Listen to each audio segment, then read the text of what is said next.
घे माईक कुठे आहे का? माईक त्याच्यातला काढला का क्लिक केला की बरं जाऊ द्या. माईक ऐका विद्यार्थ्यांनो,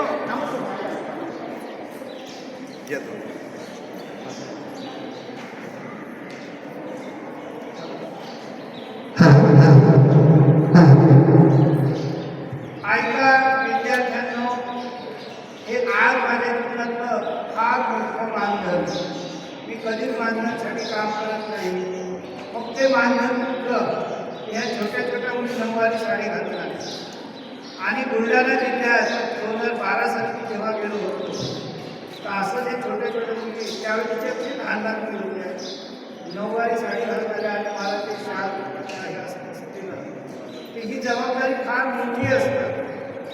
आणि म्हणून आम्ही अक्षरशः अश्रुमय झालो. अश्रू याच्यात आपली सेवानिवृत्त आहे, वय 70 आहे, परंतु माझं आयुष्य मी भारत मातेला अर्पण केलं. आणि सरांची खूप इच्छा होती की सरांचा कौतुक व्हावा, सन्मान व्हावा.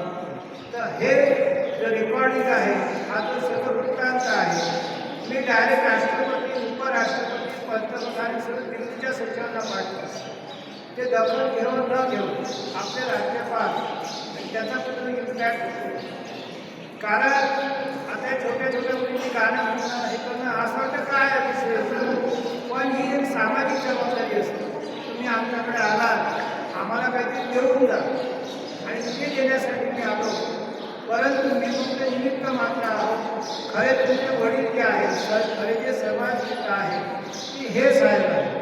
तुम्ही 2 शब्द बोला, कारण तुम्ही मला समजून घ्या की या गावात एकही कॅन्सरची व्यक्ती राहतात, केपीची व्यक्ती राहतात, गोळ्या बंद होती. मला समजून घ्या, तुमच्या विचार काम करू समजून सांगेल. ही विद्या ही एप्रिल 9 एप्रिल याला आहे तिथं जातो का तिथं जा, तिथे 4-5 लोक न्या. तर याच्यावर एक मिनिट बोला. 3 ते 9 एप्रिल लातूरला बरं ठीक आहे. तर हे खरे सरपंच हे समाज यांच्या नावाने टाळ्या वाजवा सर्वजण.